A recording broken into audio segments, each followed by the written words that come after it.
Please welcome Mr. John Whitehead. Thank you, Laurie, and for your fine work at CCHR, and it's an honor to be here. Almost 50 years ago, the civil rights movement in America had reached an impasse. The once vast supply of protesters had dried up. Intimidation, fear of jail time, job loss forced many African Americans to lay down their protest signs and watch the continuing pursuit of freedom from their homes. Matters looked bleak until the great strategist Martin Luther King Jr. turned to the most unlikely of sources. King asked the children of Birmingham, Alabama to stand up in the place of the adults against the city and an entire nation. On the second day of May in 1963, children as young as 8 years old marched out of the 16th Street Baptist Church. There they faced bloodthirsty crowds who had no reservations or qualms about the young ages of the protesters they despised. These young people had their clothes ripped off by the force of fire hoses. They were chased by vicious police dogs. They were physically assaulted by those gathered along the streets. Throughout all this, the children continued to sing their hymns of freedom and knelt down to pray, even as they were arrested by the police. The Children's March for Civil Rights made headlines in the nation's newspapers and was broadcast on national television. These brave children opened the eyes of the nation to the atrocities taking place in the South. It was a great victory for African American rights in America. Despite this success, however, Martin Luther King was greatly criticized for his decision to place children at risk. But King stood by his decision while noting that the protest allowed these children, as he said, and I'm quoting him, a sense of their own stake in freedom. What about us today? How are our children realizing their own stake of freedom in America? Just because we do not need to ask our children to stand up against an angry mob does not mean that they're not capable of doing so. I believe that today's children can make great strides for freedom. However, when we put today's children in the proverbial box, whether it be a daycare or zero tolerance policies in schools or psychotropic drugs to control their behavior, we do not give them the opportunity to grow up and mature into free-thinking adults that they should be. When I was a child, my mother would push me out the door in the morning and say, "I'll see you at supper."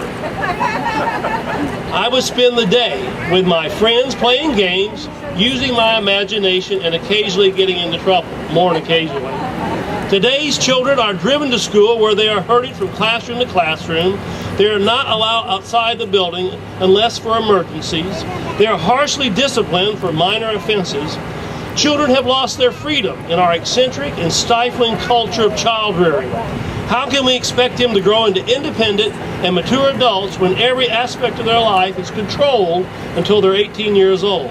Obviously, the most important place to start liberating our children is not in the classroom or on the soccer field or in the home, it's in the medicine cabinet. The percentage of U.S. kids and teens using prescription drugs on a regular basis has skyrocketed in recent years. Nearly a quarter of American children under the age of 18 in this country are using prescription drugs for a number of reasons. Indeed, a staggering 7% of children are on 2 or more drugs at any one time.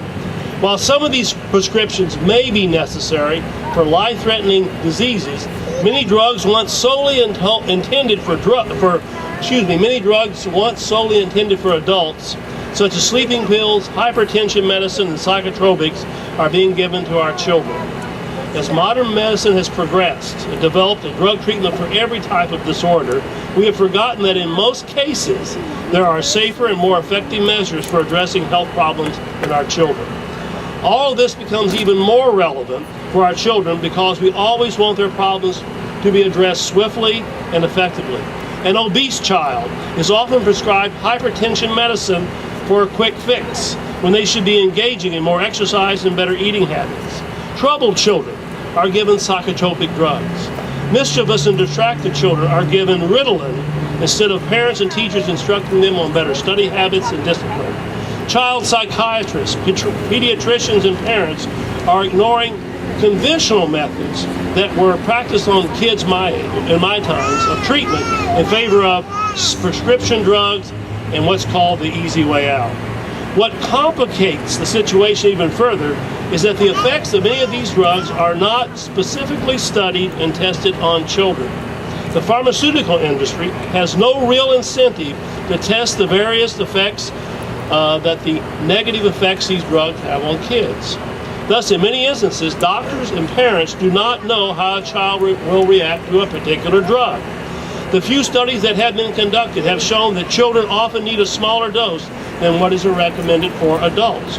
If a child shows no marked improvement because their dose is too low, they're often prescribed more and different drugs, elevating the risk of harmful symptoms.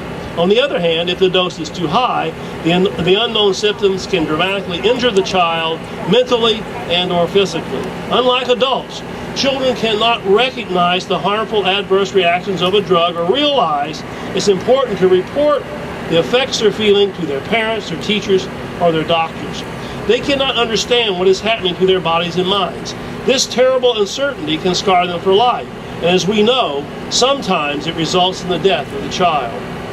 The real problem is that the pharmaceutical companies do not care about the risk of adverse effects on our children. In fact, they welcome children using drugs because it makes them more money. The biggest evidence of this is the so-called AD and ADHD epidemic in America's children. This so-called mental disorder has swept the nation in the past decade, affecting an estimated 10% of our children. But there's no official test for this so-called mental disorder, what constitutes the symptom of the disease has become more and more subjective over the years. Today, a small child who has trouble paying attention, which is the problem I had in class, is diagnosed with ADD. A teen that makes occasional mistakes in his or her homework is diagnosed with ADD. A kid who is a little mischievous, gets in trouble, whether it's pulling another student's hair or drawing on the wall, is most definitely going to be diagnosed with ADD. The answer to these childhood symptoms? Give the children drugs. And the symptoms of this so-called disease have become more and more vague as the profits of the pharmaceutical companies increase. The safety and mental independence of our children suffer because the executives of the drug companies want to put more money in their pockets. In an ever-changing and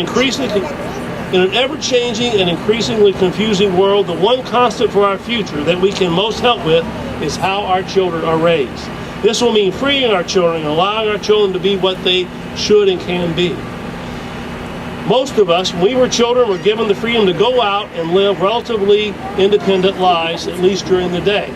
We were allowed to be children, and when it came time to go off to college or enter the working world, we were ready.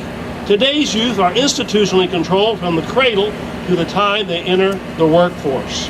Sadly, it's during this time that our young people are so vulnerable and are easy prey to an overbearing authority structure in a pharmaceutical industry that utilizes natural urges in children to make money. And whose fault is this? It's you, it's me, and anyone else that stood by while our young people are treated like guinea pigs for the easy fixes pushed onto them by the drug corporations. Simply put, we cannot turn childhood into a cage of zero-tolerance policies, daycare, and prescription drugs. Like a mother bird, we cannot keep our children tethered to the ground. We must give them the chance to fly. In 1963, Martin Luther King Jr. gave the children of Birmingham the chance to show what they were truly capable of. What King realized was that spring in Alabama is that children don't only have to be our future, but they can be our present too. Thank you very, very much.